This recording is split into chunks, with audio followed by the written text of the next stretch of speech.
오늘 말씀은 빌립보서 4장 1절부터 23절까지 말씀입니다. 함께 읽습니다. 그러므로 나의 사랑하고 사모하는 형제들, 나의 기쁨이요 면류가 아닌 사랑하는 자들아, 이와 같이 주 안에 서라. 내가 요디아를 권하고 순두개를 권하노니 주 안에서 같은 마음을 품으라. 또 참으로 나와 멍에를 같이 한 네게 구하노니 복음에 나와 함께 힘쓰던 저 여인들을 돕고 또한 글레멘드와 그 외 나의 동역자들을 도우라. 그 이름들이 생명책에 있느니라. 주 안에서 항상 기뻐하라. 내가 다시 말하노니 기뻐하라. 너희 관용을 모든 사람에게 알게 하라. 주께서 가까우시니라.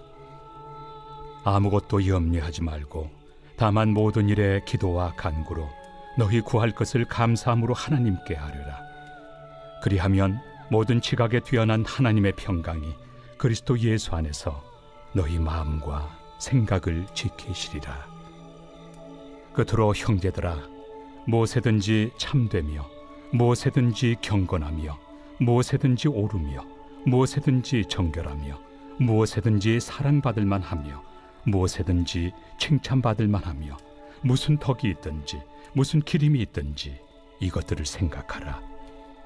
너희는 내게 배우고 받고 듣고 본 바를 행하라. 그리하면 평강의 하나님이 너희와 함께 계시리라. 내가 주 안에서 크게 기뻐함은 너희가 나를 생각하던 것이 이제 다시 싹이 나매니 너희가 또한 이를 위하여 생각은 하였으나 기회가 없었느니라. 내가 궁핍함으로 말하는 것이 아니니라. 어떠한 형편에든지 나는 자족하기를 배웠노니 나는 비천에 처할 줄도 알고 풍부에 처할 줄도 알아. 모든 일 곧 배부름과 배고픔과 풍부와 궁핍에도 처할 줄 아는 일체의 비결을 배웠노라. 내게 능력 주시는 자 안에서 내가 모든 것을 할 수 있느니라. 그러나 너희가 내 괴로움에 함께 참여하였으니 잘하였도다. 빌립보 사람들아, 너희도 알거니와 복음의 시초에 내가 마게도냐를 떠날 때 주고받는 내일에 참여한 교회가 너희 외에 아무도 없었느니라. 데살로니가에 있을 때에도 너희가 한 번뿐 아니라 두 번이나 나의 쓸 것을 보내었도다. 내가 선물을 구함이 아니요 오직 너희에게 유익하도록 풍성한 열매를 구함이라. 내게는 모든 것이 있고 또 풍부한지라. 에바브로디도 편에 너희가 준 것을 받음으로 내가 풍족하니 이는 받으실 만한 향기로운 제물이요 하나님을 기쁘시게 한 것이라. 나의 하나님이 그리스도 예수 안에서 영광 가운데 그 풍성한 대로 너희 모든 쓸 것을 채우시리라. 하나님 곧 우리 아버지께 세세 무궁하도록 영광을 돌릴지어다. 아멘. 그리스도 예수 안에 있는 성도에게 각각 문안하라. 나와 함께 있는 형제들이 너희에게 문안하고 모든 성도들이 너희에게 문안하되 특히 가이사의 집 사람들 중 몇이니라. 주 예수 그리스도의 은혜가 너희 심령에 있을지어다. 기쁨의 마무리라는 제목으로 말씀 증거하겠습니다. 우리가 배웠듯이 빌립보서를 기쁨의 서신이라고 합니다. 이때 기쁨을 강조하기에는 바울의 상황이 너무 좋지 않았었지요.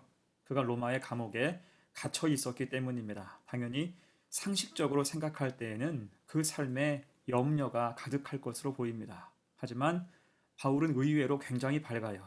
오늘 4절, 5절 말씀 봅니다. 주 안에서 항상 기뻐하라. 내가 다시 말하노니 기뻐하라. 너희 관용을 모든 사람에게 알게 하라. 주께서 가까우시니라. 아멘. 또한 10절을 보세요. 내가 주 안에서 크게 기뻐함은 너희가 나를 생각하던 것이 이제 다시 싹이 나미니 너희가 또한 이를 위하여 생각은 하였으나 기회가 없었느니라. 아멘. 자, 이 말씀들에서 반복되는 말이 무엇입니까? 주 안에서라는 말이죠. 곧 지금 처한 상황이 어찌 되었든 주 안에 있으니 주 안에서 크게 기뻐한다고 바울은 고백하고 있습니다. 이게 참 특이한 점이죠. 바울의 옥중 서신을 보면 그가 현재 있는 곳이 감옥이었음에도 불구하고 그 내용이 하나같이 어둡거나 암울하지 않습니다.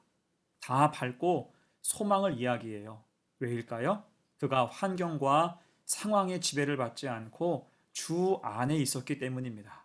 그러면 주 안에 있을 때 어떤 변화가 있었을까? 두 가지로 생각해 봅니다. 첫 번째, 염려를 주님께 내어드리게 됐습니다.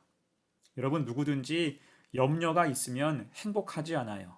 염려가 기쁨의 통로를 가로막기 때문이죠. 그런 의미에서 지금 바울도 염려가 온통 가득할 것으로 보입니다. 그도 그럴 것이 그는 지금 로마의 감옥에 있잖아요. 감옥이 어떤 곳입니까? 자유를 박탈당한 곳이에요. 결핍이 가득한 곳입니다. 심지어 바울은 황제 숭배의 명령을 정면으로 위배한 정치범이었어요. 따라서 언제 석방될지 기약이 없었으며 자칫 사형당할 수도 있는 신세였습니다. 그런 생각을 하면 그 자체로 암울해지죠. 근심이 가득할 것 같습니다. 하지만 지금 바울이 하는 말이 무엇입니까? 기쁨이에요. 기쁨을 강조합니다. 왜일까요? 그가 주 안에 있으면서 그 모든 염려를 주님께 내어놓았기 때문입니다. 어떻게요? 기도하면서 하나님께 간구했습니다. 6절, 7절 보세요. 아무것도 염려하지 말고 다만 모든 일에 기도와 간구로 너희 구할 것을 감사함으로 하나님께 아뢰라. 그리하면 모든 지각에 뛰어난 하나님의 평강이 그리스도 예수 안에서 너희 마음과 생각을 지키시리라. 아멘. 바울은 염려 대신 기도와 간구를 했고 감사함으로 하나님께 아뢰었습니다. 그럴 때 주님께서 그 암울함과 우울한 환경에서 그의 마음과 생각과 인생을 지켜주신 거지요. 그 간증이 11절, 12절입니다. 내가 궁핍함으로 말하는 것이 아니니라. 어떠한 형편에든지 나는 자족하기를 배웠노니 나는 비천에 처할 줄도 알고 풍부에 처할 줄도 알아. 모든 일 곧 배부름과 배고픔과 풍부와 궁핍에도 처할 줄 아는 일체의 비결을 배웠노라. 아멘. 그렇게 모든 염려를 내려놓았을 때 오히려 참 기쁨을 찾았고 만족을 누릴 수 있게 됐다는 것입니다. 지금껏 그렇게 살았고 그렇게 선교에 임하며 여기까지 왔다는 거예요. 그러니 지금도 주 안에 있고 주님의 역사 가운데 있으니 걱정하지 않는다는 것입니다. 여러분, 그래서 우리도 주 안에 있음을 믿는다면 모든 염려를 주님께 내어드려야 할 줄로 믿습니다. 베드로전서 5장 7절이죠. 너희 염려를 다 주께 맡기라. 이는 그가 너희를 돌보심이라. 아멘. 또한 마태복음 11장 28절입니다. 수고하고 무거운 짐진 자들아 다 내게로 오라. 내가 너희를 쉬게 하리라. 아멘. 곧 우리가 주 안에 있으니 악하고 헛된 것에 눌리지 말고 모든 무거운 짐, 모든 염려는 주님 앞에 내어놓고 돌보시는 주님을 의지하라는 것입니다. 그럴 때 기뻐하고 감사하며 다시 힘을 내서 살아가는 성도가 되시기를 간절히 축원합니다. 아멘. 두 번째입니다. 주 안에 있을 때의 변화 두 번째, 만족하게 되지요. 오늘 바울은 빌립보서를 이제 마무리하면서 중요한 선언을 합니다. 13절입니다. 내게 능력 주시는 자 안에서 내가 모든 것을 할 수 있느니라. 아멘. 그는 어떤 상황에 놓여 있어도 곧 배부름도 배고픔도 풍부와 궁핍에도 구애받지 않고 사명을 감당할 수 있다는 것입니다. 누구 안에서? 내게 능력 주시는 자 안에서. 하나님이 늘 함께 하심을 확신하는 것입니다. 그럴 때 모든 것을 할 수 있다고 선언하는 거지요. 자, 여러분, 상식적으로 선교 사역을 할 때 가장 현실적인 문제가 무엇일까요? 그것은 재정이겠죠. 지금도 그렇지만 재정은 선교의 가장 큰 문제 중에 하나입니다. 특히 바울 당시는 지금처럼 선교가 일반화되지 않았어요. 선교 헌금이라는 개념도 없던 시절입니다. 그러니 그런 재정의 부족을 채우기 위해서 바울은 장막 만드는 일을 할 정도였어요. 그러면서도 바울은 말하죠. 내게는 모든 것이 있고 또 풍부한지라. 당연히 당시 상황을 생각한다면 아무리 바울이라도 이 말에는 수긍하기가 쉽지 않습니다. 특히 15절 16절 보세요. 빌립보 사람들아 너희도 알거니와 복음의 시초에 내가 마게도냐를 떠날 때에 주고 받는 내 일에 참여한 교회가 너희 외에 아무도 없었느니라. 데살로니가에 있을 때에도 너희가 한 번뿐 아니라 두 번이나 나의 쓸 것을 보내었도다. 아멘. 어떻습니까? 선교비를 보낸 따뜻한 이야기이긴 하지만 이 말씀을 놓고 볼 때 선교 후원이 많지 않았음을 이야기하고 있어요. 사실 바울을 후원하는데 참여한 교회도 별로 없었고 그 횟수도 일정하지 않았습니다. 초기 기독교 시절의 교회였기 때문에 무언가를 기대할 상황도 아니었어요. 거기다가 이제는 바울이 감옥 안에 있잖아요. 하지만 그럼에도 바울은 강조하기를 스스로 풍부하다고 만족한다고 말하고 있어요. 왜일까요? 그것은 그가 물질의 관점에서 혹은 물질에 대한 걱정으로 선교를 바라본 것이 아니기 때문이에요. 복음 전파에 초점을 두고 사명을 감당할 때 비록 힘들고 어려워도 그 사역이 멈춰진 적이 단 한 번도 없다는 것입니다. 선교하면서 늘 어려움이 따라왔지만 그때마다 채우시고 돌보시는 하나님 사랑은 단 한 번도 끊어진 적이 없었다는 거예요. 그 놀라운 은혜에 초점을 두었기 때문에 지금 부족해도 하나님의 채우심을 믿으며 풍부하고 만족할 줄 아는 것입니다. 그럴 때 18절로 20절 고백하고 있지요. 내게는 모든 것이 있고 또 풍부한지라 애밥으로 디도 편에 너희가 준 것을 받음으로 내가 풍족하니 이는 받으실 만한 향기로운 제물이요 하나님을 기쁘시게 하는 것이라. 나의 하나님이 그리스도 예수 안에서 영광 가운데 그 풍성한 대로 너희 모든 쓸 것을 채우시리라. 하나님 곧 우리 아버지께 세세 무궁하도록 영광을 돌릴지어다. 아멘. 이 말씀은 간증이죠. 곧 지금도 감옥에서 힘겨웠는데 적시에 뜻밖의 빌립보 교회 성도들을 통해서 도움을 받았다는 거예요. 이것이 멈춰지지 않는 하나님 은혜의 증거라는 것입니다. 그래서 19절처럼 주님 안에 있을 때 주님이 마땅히 쓸 것을 채워주신다 고백하고 찬양하고 있는 거예요. 만족하고 넉넉하게 모든 것을 여기게 된 것입니다. 여러분, 우리도 그렇습니다. 우리도 주님 안에서 공급을 기억해야 돼요. 우리가 힘들고 어려웠을 때 돕는 손길을 경험한 기억들이 있을 겁니다. 낙심할 때 붙드시는 은혜도 경험했지요. 곧 그 모든 출처가 하나님이심을 늘 생각해야 한다는 것입니다.